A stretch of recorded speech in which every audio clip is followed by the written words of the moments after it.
Hello, is anyone there?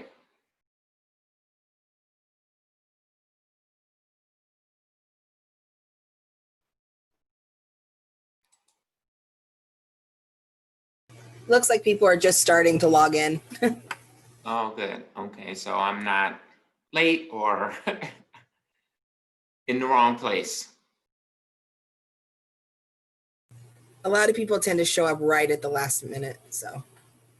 Are you part of one of the organizers or? Nope, just here every week. Okay, where's Andrew? Usually logs in about any time around now. Very good. All right, thank you.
You're muted.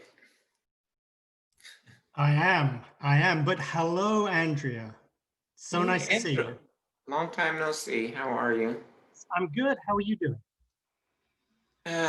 Boy, I'm pretty stressed out. Okay. But are we live with our guest or? We are. So yeah, I can chat to you on the chat box, but we normally start a couple of minutes past the hour. And then we do 25 minutes, 30 minutes. I'll have a conversation with you. And then we'll open it up to the floor, the participants, and take questions and discussion there. And we normally have between, 50 to 60, 70 people on, mostly academics, some scholars, activists, NGO people as well. So are you no longer in North Carolina? You're now at Princeton? Yeah, I'm now at Princeton. I've joined the dark side. Yeah. So we're setting up establishing a bigger queer politics center at Princeton to try and do more teaching and more research on LGBTQ issues. Well, thank you for including me in children of Harvey Milk. Harvey Milk. Yeah. I appreciate the shout out. Well, thank you. Okay, so yeah, we'll get going in a few minutes. I'll mute myself, and then I don't think I need to make you a co-host, so this is great. We'll start chatting in a few minutes, okay?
Krishna signed up.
Okay, welcome everybody to QPW number 19. When we started this, we weren't sure whether we would be able to keep it going and get enough attendance and enthusiasm, but we've been really gratified by your support and the continual attendance and enthusiasm for this. And we're now up to 19 weeks. And as you know, we're going to continue running this through the spring. And we are accepting proposals, abstracts of people who would like to present on the academic side in the webinar through May of next year. So if you or your a colleague or friend has an idea that you'd like to present about, please let me know, send an email to my address at Princeton. Just to also let you know that next week we are taking a break to recover from the election. Hopefully we'll all be recovered by the Friday, but we're going to take a break next week and then return the following week. We may have lost a few British people today just because it's the 1 week of the year where Britain is only 4 hours ahead and not 5 hours ahead. There's a weird time change difference from the East Coast. So I think that's why we've lost a couple of British people today.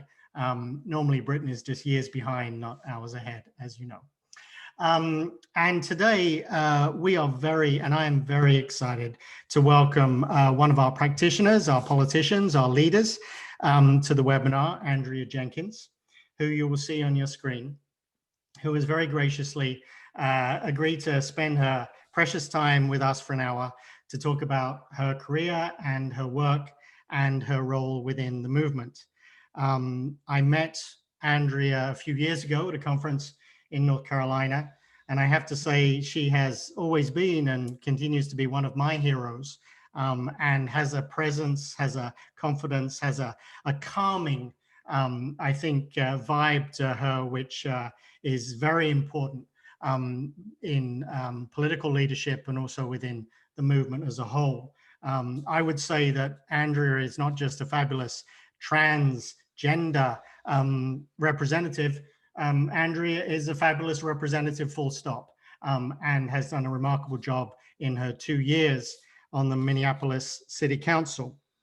So Andrea, as many of you know, is a writer, a performance artist, a poet, and an activist of long standing, and just happens to be the first out transgender African-American elected to office in the United States, and obviously one of the very few trans women of color in political leadership roles in the world today.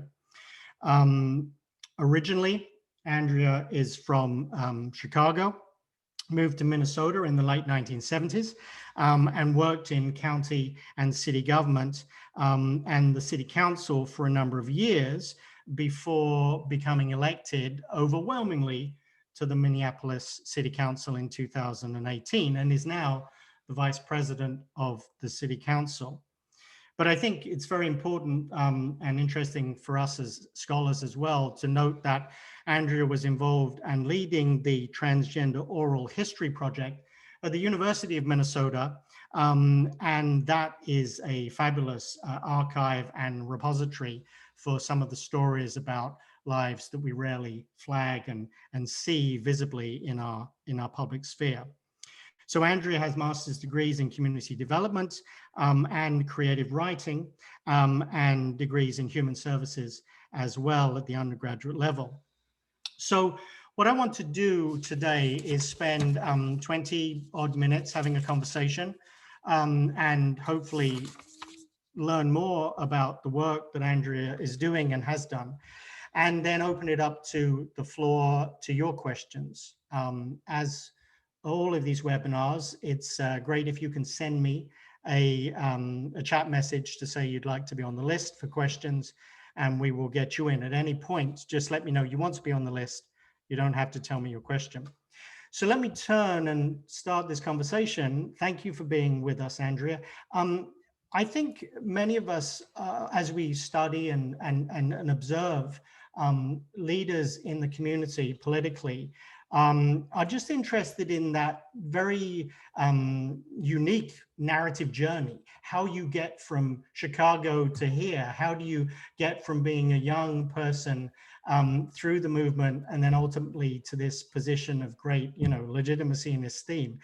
I'm interested in when you look back, what are the mileposts? What are the signposts of your life that you see as most perhaps momentous or impactful or molded you in a way that puts you in the seat that you're in today, even as a child moving forward? Well, good afternoon, everyone. And thank you, Andrew, for that very warm and accurate introduction. I really do appreciate it. Sometimes I listen to some of the introductions and I cringe, but you got it all. You got it all right, and I appreciate that. I do appreciate the opportunity to be here and just share a little bit of my my journey, my work that I am engaged in now and continue to be. It's interesting. People are texting me incessantly right now, so I think I'm gonna silence my phone here. But yeah, as you noted, I grew up in Chicago, Illinois, which is a very political city in multiple ways. I like to say that Chicago has a very storied history in terms of electoral politics. Particularly with the reign of the Daley administration. That has seen multiple generations of Daleys in control of the city. And as all of you know, 1968 is a chapter in Chicago's history that has been and will continue to be, I think, written about and studied throughout the world. In 1968, I was in first grade. I was being bused to a school in the, I thought it was the Chicago suburbs when I was a kid because it was so far removed from my reality of growing up on the west side of Chicago, which is, very much indicative of inner city communities all throughout the country, low income, police brutality, drugs, all of the sort of pathologies that one imagines in inner cities. but I was being bused to this school. And when Dr. Martin Luther King was assassinated on April 4th, 1968, I was, we were removed from that school early that day, and we never went back to that school again. And you know, it's interesting. I always tell the story that, you know, I was a very promising piano student at that school. They offered musical lessons, and my piano teacher was very, very impressed with my skills. I have some pretty long fingers, and that kind of helped out. But we never went back to that school again, and so consequently, that kind of ended my piano career. You know, as it were, I guess. And who knows how that would have progressed, but you know, had I stayed at that school, at least I would have had an opportunity to pursue that. You know, so as I look back, I think that had a significant impact on my reality as an individual, as a community member. We went back to our inner city Chicago public school, which, you know, the Chicago public school system has been denigrated and described as one of the worst public school systems in the country. However, you know, it was interesting because in the late 60s and 70s, you know, there were a number of Black teachers in Chicago public schools, and Black teachers from historically Black colleges. And they had very high expectations of us as students. And I think that rubbed off on me. And, you know, I was a pretty good student in school. I got good grades, and when I graduated from 8th grade, and I think this is really a big moment in my life, a milepost, as you call it, Andrew. Mrs. Whitlow, my 8th grade teacher, saw some level of promise. And instead of me going to Calumet High School, which was the local high school in my community, also the high school that Kirby Puckett, who was a Hall of Fame baseball player, won 2 or 3 championships with the Minnesota Twins, went to Calumet High School. But my teacher was determined that I would not attend that high school. And she wanted me to go to Lindblom Technical High School, which was a college preparatory high school. It was rated the #1 high school in Chicago when I graduated, and it's still the #6 rated high school in the state of Illinois right now. And so, you know, she took me on a Saturday morning to go take the tests for admittance to Lindblom High School. Interestingly enough, my reading and comprehension scores were off the charts. My math and science scores, which is what Lindblom is really known for, and many of my classmates are now doctors and engineers because they went to Purdue and MIT and all of these prestigious scientific universities. But because of my reading comprehension scores, I was able to gain admittance to the high school. And I think that had a significant impact on my life. Prior to that, I had no awareness of college. I didn't think about college.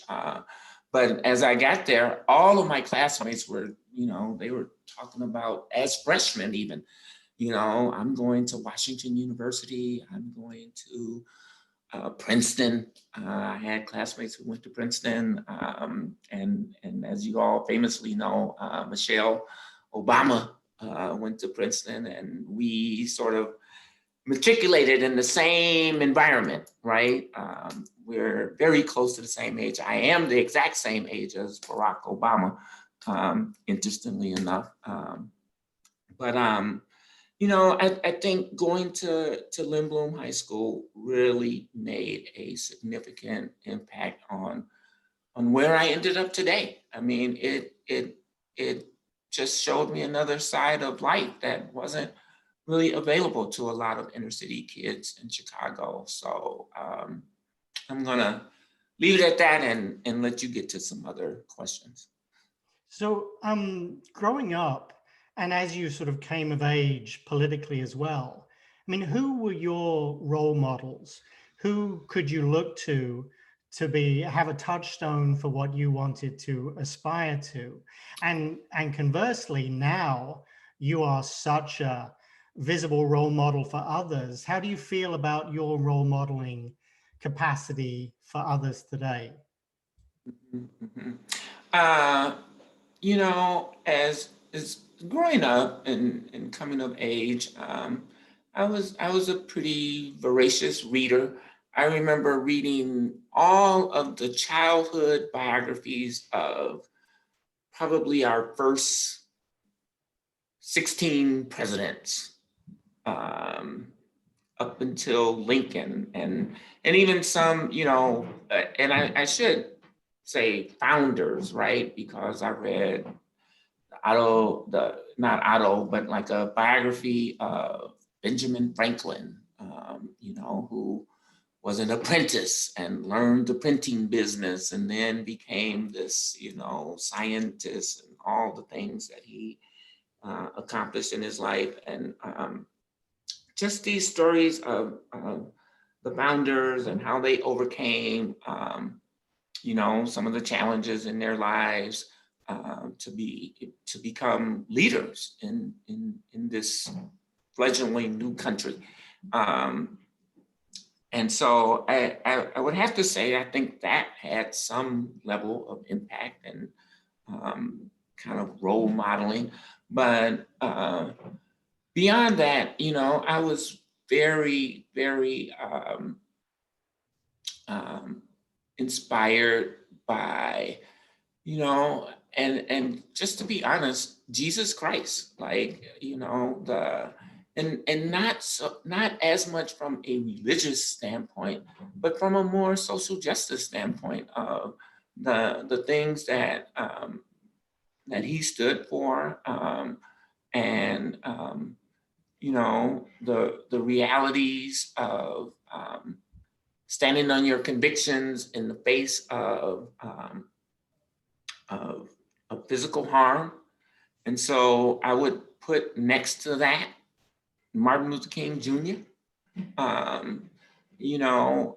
I more recently have become, within the last 20 years, just fascinated and always lift up in any conversation that I'm in about role models, Harriet Tubman, who, overcame so many challenges. And the fact that Harriet Tubman had willed herself to freedom, but then became aware that I am not free until everybody is free. And not only had that recognition and realization, but then went back hundreds of times, to help people gain their own freedom. And that kind of courage really inspires me to this day, and particularly in these dark times that we are in.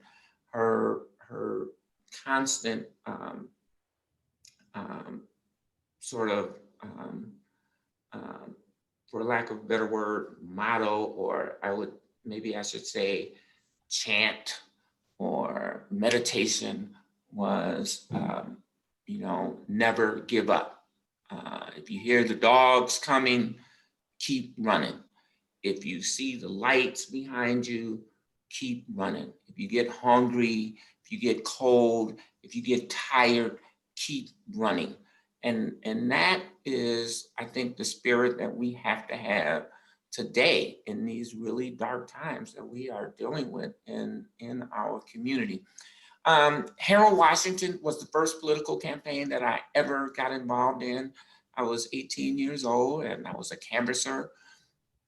Harold Washington was the first Black mayor of Chicago, and I came home from college that summer and really worked on his campaign to help him get elected, you know, and I certainly was not an insider to the campaign by any stretch of the imagination.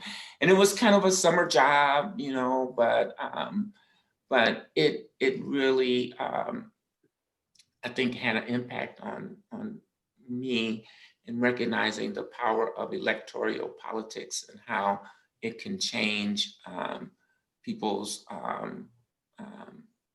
situations in their community. So that was my first awareness to sort of electoral politics. And I subsequently voted in, actually prior to Harold Washington's campaign, I had voted in the 1980 election. And I voted for Jimmy Carter, who did not get a second term. And that was the era of Ronald Reagan, which I believe still impacts our society to this day, and has led to some of the deep, the shift of the inequities that face our community. It was sort of that period, you know, from Jim Crow to this new level of oppressing communities. I remember going to college on the Basic Educational Opportunity Grant, BEOG. And when Reagan got in office, that grant went away after my first year of college. And we had to then begin relying on Pell Grants, which were much more challenging to access, and it was less resources than what the Basic Educational Opportunity Grants were offering. And so that really created some hardships for me in college. And, you know, how am I going to pay for this? My parents didn't have any money. In fact, my father was incarcerated for most of my childhood. You know, so even before mass incarceration, there was still, particularly in inner cities like Chicago, Detroit, Newark, you know, there was still mass incarceration of Black and brown men. And my family had been impacted by that reality as well. But yeah, those are some of my heroes and role models that I still look up. I would be remiss if I didn't name Barack Obama as a role model. And interestingly enough, when George Floyd was murdered, and I should just say, for some context, you know, I am the vice president of the Minneapolis City Council, but I am also the council member that represents the ward where George Floyd was murdered. And literally 2 blocks from my home is the site of that unfortunate, tragic, heart-wrenching, gut-punching, the adjectives to describe the horrific dehumanization of Black life are not sufficient enough to really describe that. But this is the community that I represent, and you know, after that death, you know, we did a press conference, myself, the mayor, the police chief, and maybe some of you have seen it, but, you know, I had these prepared remarks for my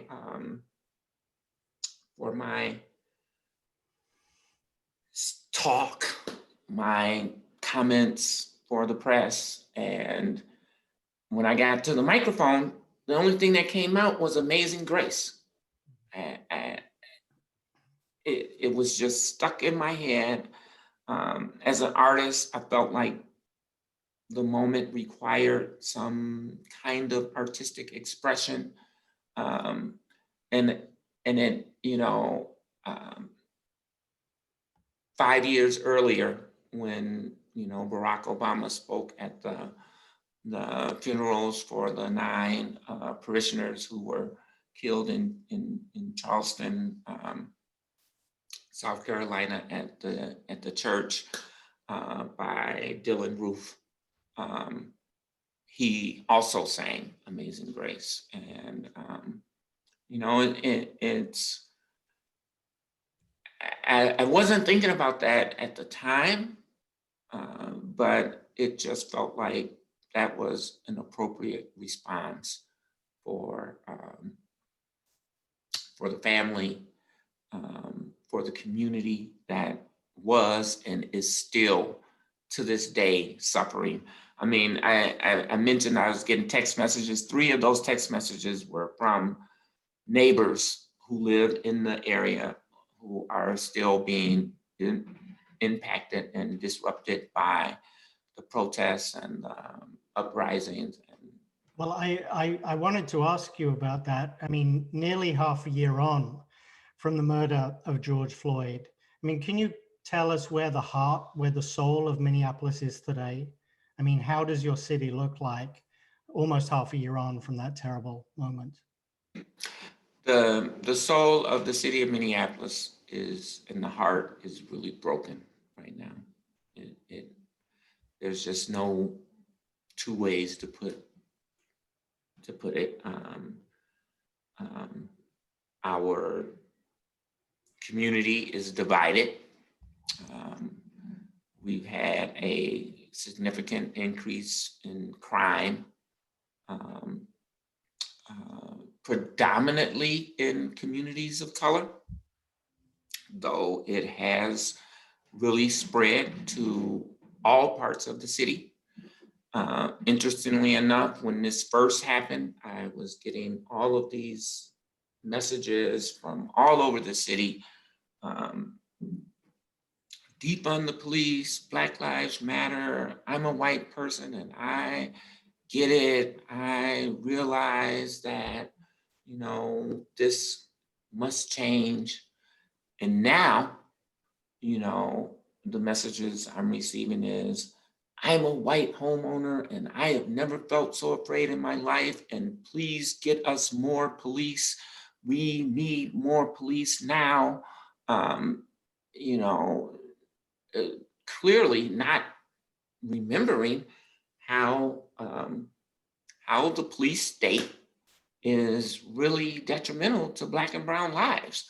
And so, you know, almost all across the city, you see images of George Floyd and Breonna Taylor and Black Lives Matter signs in people's yard. But beyond that rhetoric, you know, people are still calling for more police. And so, you know, and I gotta just, I can't say that all of this is related to George Floyd. I mean, we have to take into context the coronavirus that is continuously killing people and disabling people on a daily basis. The rates here in Minneapolis and Minnesota are rising. And even though we've had, you know, we have a Democratic governor who mandated masks, who shut down the economy and did all those things that, you know, were supposed to help with the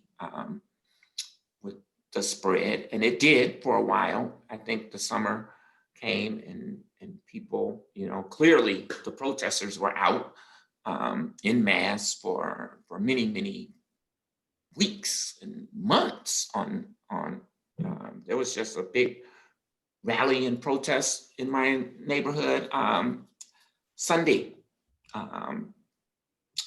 after the murder of the kid in Philadelphia. Was it Monday? I'm losing track of time because we're all working from home.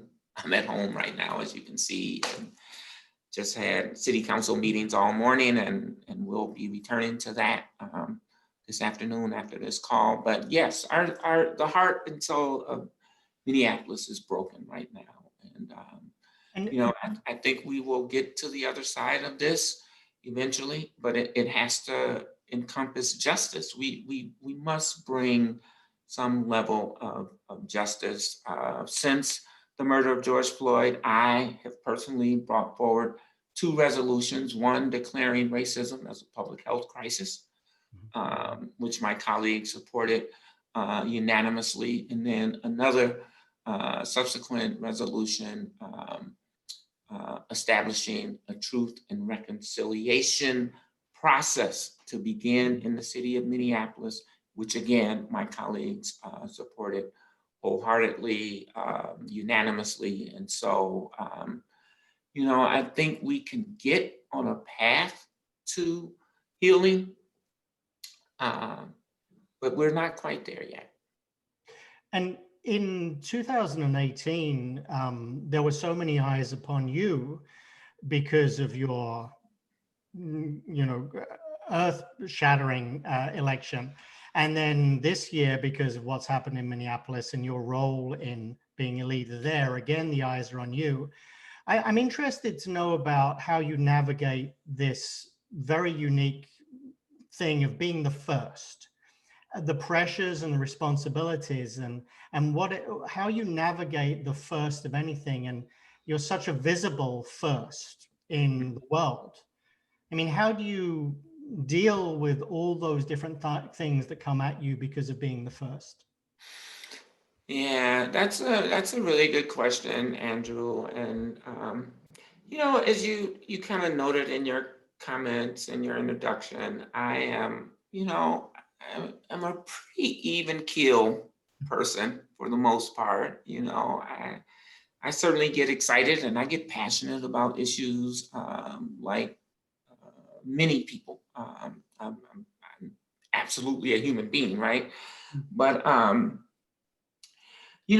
of the things so I had a really major opportunity in 2018.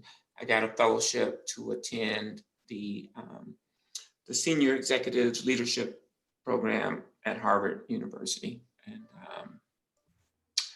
I studied with Marty Linsky, co-author of the book Leading, what is it called? Leading from the Edge. One of the things that they talked about is, this is positional. This is not absolutely who I am, right? And so that helps me to remember, yeah, I'm the first trans woman elected, Black trans woman in the United States. But at the end of the day, when my work on the council is done, and it will be at some point in time, I'm still Andrea, and I have to. So really, how I try to navigate it is I don't let myself get too high, and I don't let myself get too low, and that has really served me, because right now I am, myself and my 12 other colleagues on the council are being attacked incessantly about our intelligence, about our looks, about our cowardliness, about any negative thing you can imagine. How can you let this city go to pot, it's all your fault. So just like I can't let the accolades, this month I've won 3 awards. You can see a couple of them in the background. But I can't get too overly confident because of that recognition. And equally, I cannot let the criticism and attacks get me down. Being a role model, I think was one of your questions earlier. I like to think of it as being a possibility model, as Laverne Cox talks about, and really just helping people to recognize and understand that I'm not really that special. Like, you can do this work too, and you have to be committed. You have to be passionate. You have to understand your community. You have to understand your own strengths and values. But you can do this work, and consequently, lots of young people seeking public office have reached out to me, and I always try to be responsive and share whatever wisdom I've been able to attain, and advice with them on how to approach running for public office, how to be authentic with with yourself and with others, and that tends to really garner respect from other people. And so that's kind of how I try to navigate through that process. And you mentioned your early love for piano, and then you sang, in May at the press conference. And many people might see you first and foremost as an artist. How does art help you navigate daily life? But also, what's that intersection between art and politics? I mean, how does your role as an artist inform your role as a politician? Well, I had this love for piano, which is a relatively costly pursuit. And as I noted, we didn't have a whole lot of money growing up.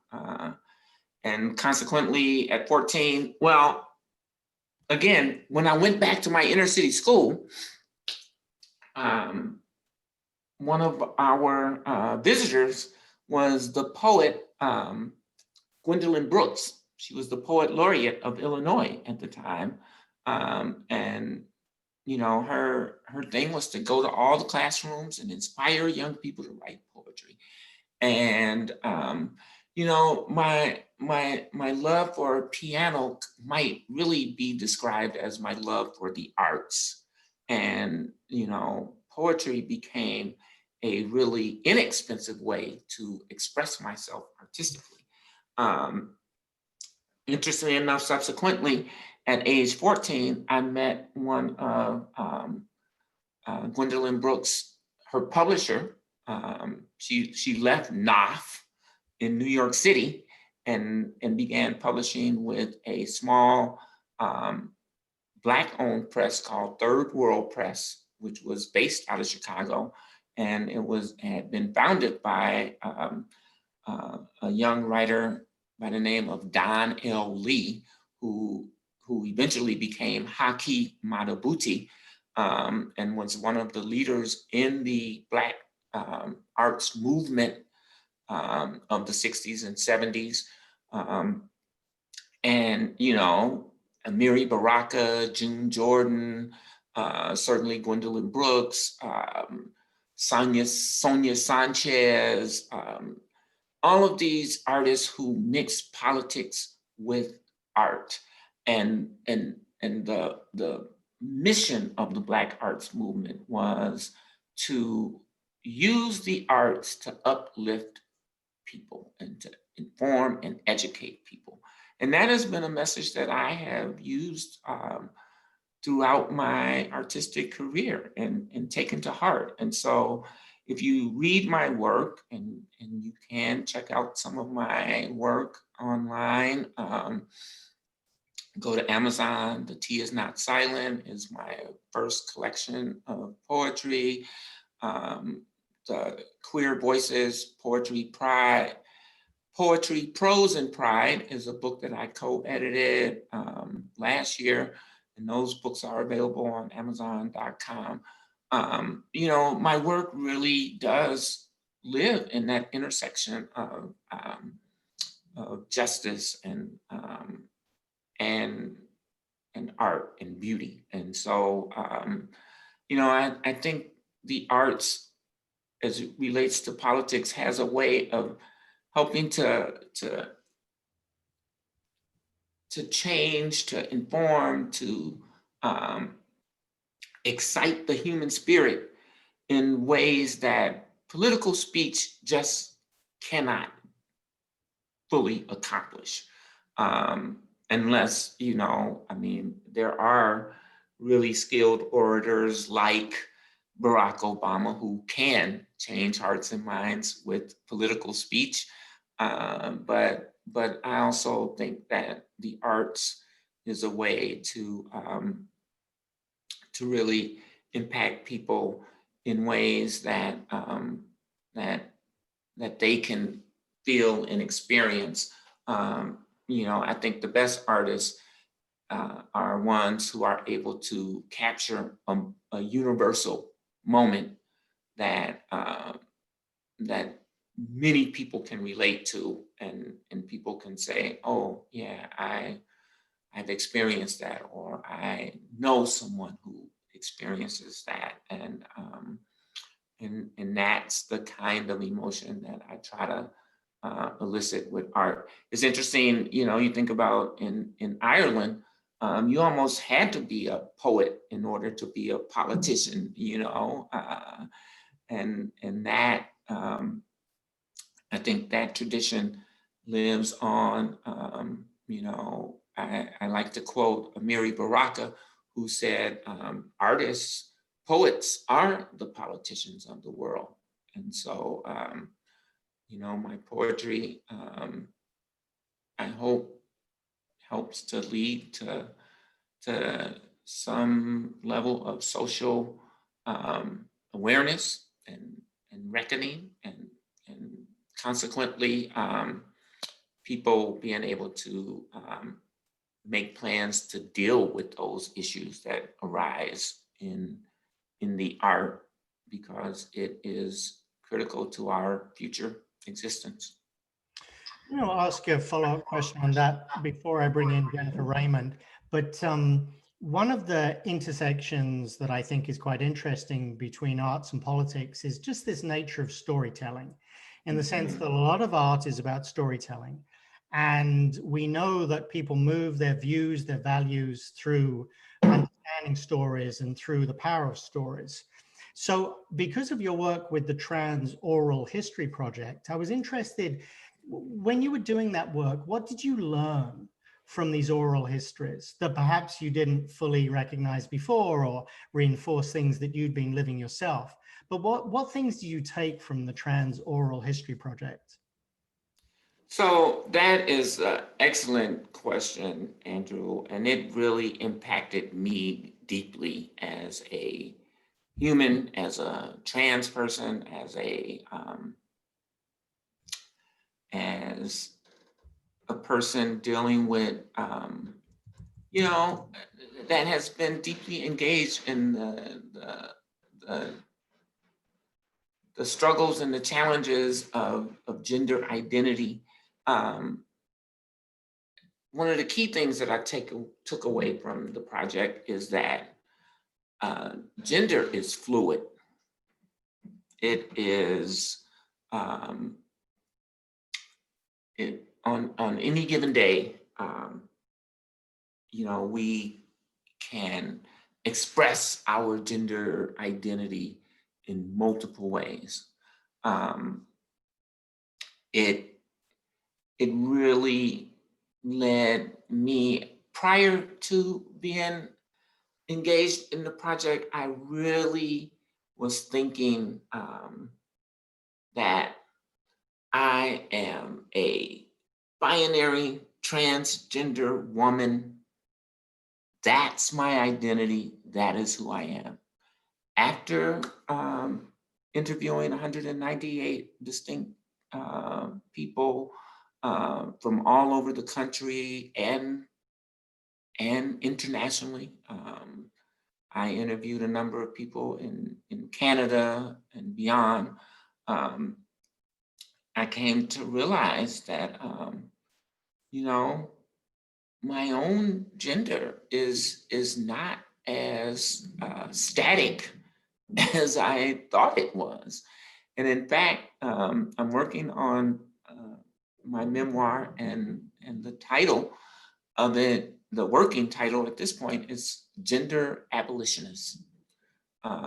Because I think in 50 years, and maybe even sooner, because these young people, young, queer, and gender nonconforming people are leading this reckoning right now that we are experiencing as a country. If you guys didn't know that, I'm here to tell you, that's who the Black Lives Matters hashtag, because it's not an organization as people like to claim it is. It's a movement, and that movement is being led by really Black and brown, queer and trans and gender nonconforming people.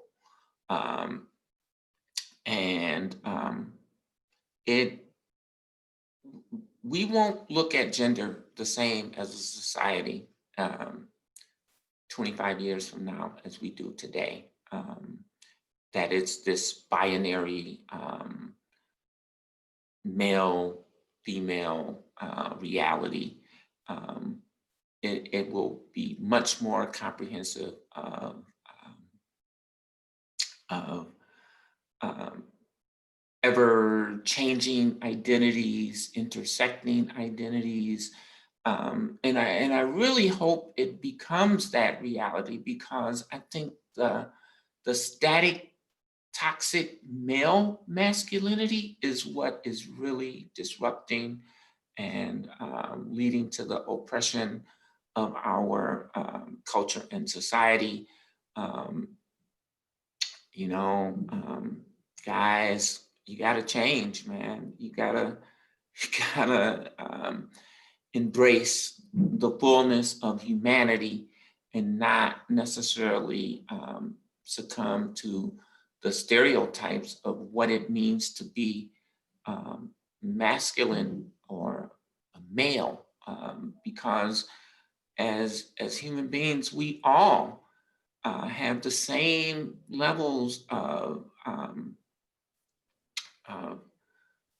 the same capacity for empathy, for love, for care and concern of our entire communities. And I think the stereotypes around male masculinity says that males shouldn't have those attributes of empathy and love and being able to express themselves through tears or through poetry or, through the arts. Like, we really need to change. And so that's some of the ways that I think that project has impacted me, and hopefully in the long run we'll have that level of impact on other people. That's fascinating. Thank you. Let me call on Jennifer Raymond, who has a question about your work on the City Council. Thank you so much, Councilor Jenkins, for being with us today. It's really an honor to be able to hear about your experiences and hear your perspective. I wanted to ask if you could share with us any lessons that you've learned in your role as the counselor, kind of in the epicenter there, in the protests and conflicts in the wake of George Floyd's death, that might help us prepare for any post-election violence that we might see. Yeah, thank you, Jennifer, for that question. I've been pretty vulnerable on this Zoom call.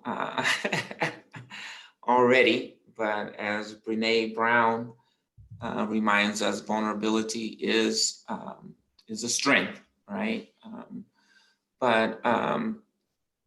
You know, being at the epicenter, I really had very little time to reflect on the lessons that could be gleaned. I mean, every day we're faced with a new challenge, um, a new protest, changing um, changing values around the same issue. Um, so, you know, and as we see these protests and violence all around our country to this day, I mean, you know, the Los Angeles Dodgers won the World Series, and the celebration turned into a riot and looting. Um, you know, I think we have to understand the deep, deep, deep pain and anguish that our communities are dealing with. Um, you know, it again, you know, I mentioned the coronavirus. I think it plays a huge role in what is happening. So I think one of the lessons is be comprehensive in what we think the challenges are. It's not just police brutality that people are frustrated with, that people are complaining about, that people are um, rioting against. It's lack of access to healthcare. It's lack of access to affordable housing. I mean, I think the coronavirus and the uprisings, I know certainly in Minneapolis, it has exposed our deep homelessness crisis. And I think that has happened all over the country. Um, so recognizing that all of these issues are at play, um, the inequities that capitalism creates in our society in order for it to continue to function at the way it does, that requires a certain level of unemployment, that requires a certain level of low wage workers. And if they can't get those low wage workers here, then they just ship it out, you know, throughout the world, and to get those low wages. And, you know, the fact that the explosion in the prison population is really a capitalistic um, sort of invention, because the 13th Amendment, which outlawed slavery, but to a certain extent, it just shifted it to imprisoned populations, and now these prisons in our country are doing the slave labor. And so the lesson, the only lesson that I can really speak of at this point, and hopefully, you know, as this ends at some point, there will be more time to really reflect on what are the real lessons. But at this point right now, recognizing the totality and the intersections of all of these issues, and that solutions have to address all of that. It can't just be one part of the problem. The problem is really deeply systemic. I'm reading a book right now that I would encourage people to pick up if you haven't. It's by Isabel Wilkerson. It's called Caste. And it really talks about the caste system in America that we don't fully acknowledge and recognize, even though all of us, you know, myself included, continue to perpetuate, right? And, you know, I think there are some lessons in there that might help us think about how we address these situations right now. Thank you. Let me call on Howie Rosen. Hi, thank you for your work. An August issue of the New Yorker magazine had an article about the role of the New York City Police Union, the Police Benevolent Association, as an enormously powerful political force in the politics of New York City and in the politics of any change to the rules and guidelines for policing. What does that landscape look like in Minneapolis? Exactly the same. Unions are, you know, one of the biggest impediments to change in the policing, police accountability in Minneapolis is where is the only city I can really speak to, but certainly I hear that it's the same challenges in many other cities. And in fact, we just did an analysis and learned that we probably have in Minneapolis one of the top 5 worst police union contracts in the country. It heavily favors the police. I mean, like literally, it is so difficult to fire a police officer and for them to remain fired. You know, we just had an incident last year of two police officers who put up a Christmas tree to celebrate Christmas, I guess, but they had as ornaments, instead of regular, you know, sparkly ornaments, they had Newport cigarette cartons, hot Takis, what do you call it? Old English 800 beer cans hanging from the Christmas tree. And this precinct is in a Black community, in a Black neighborhood. And they said that they just went outside and picked up all of these things that they decorated their Christmas tree with from the curb. Needless to say, the community was incensed by this.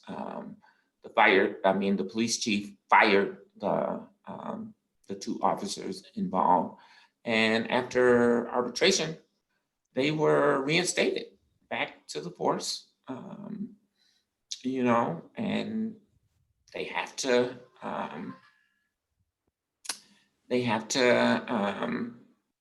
get their work done. So, I mean, or they get to go back to work and be on our payroll, even though they committed this sort of horrific harm to the community.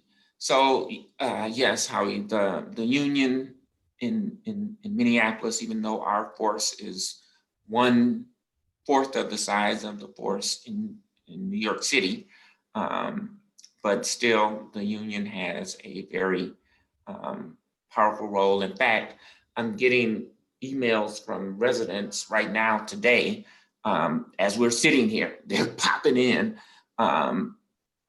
saying that our union leader is cooperating with the Trump administration to bring on retired police force to act as poll watchers at our polling locations. And you know, we're going to try to address it, but there's not a lot that I can see that we can do at this point. You know, yeah, the union is a huge problem here in Minneapolis. And I did read that article that you're referring to.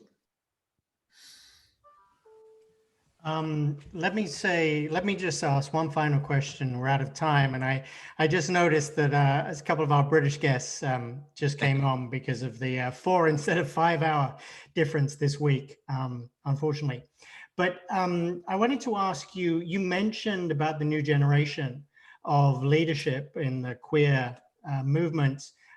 Who should we be looking out for? Who should be on our radar? Who inspires you in the younger generation today, in the queer movement today, that we should be keeping tabs on? There's a young local leader here in the Twin Cities, but they have a very large national presence by the name of Oluchi Omiega. They, they identify as non-binary. I certainly think that Torlemaine, who is a filmmaker, is really moving issues forward in real ways. Elle Hearns is another leader that is founder of an organization called the Marsha P. Johnson Institute. And I think she is someone who is really moving issues forward. Certainly, I think some of the founders of the Black Lives Matters movement are still Patrisse Cullors, Elisa Garza, Oppo Tometi. I mean, they're still at the forefront of this movement and really providing strategic leadership and wisdom to the movement. So, yeah, and again, there's not a lot of structure to this, and so leaders emerge as issues push them to become leaders. So, the names that I mentioned today may be obsolete tomorrow, and a new crop of leaders will emerge and take their place. Yeah, no, that's true. But I think you're going to be around leading us for a while, Andrea. So I really appreciate your time. And I've been getting lots of messages on the chat about how important this was for people and how inspired they are by you. And I think all of us want to really send our love and thanks for what you do in Minneapolis and in the United States as a whole. So we thank you for your time. I know it's incredibly busy for you and you're under a lot of requests and requirements. So we appreciate that. And our paths will cross again. So thank you from all of us, and keep well and keep happy. And we will see you in the other side of the election. Power to the people. Yes. Thank you, everybody. And we'll see you in 2 weeks' time. Goodbye. Bye.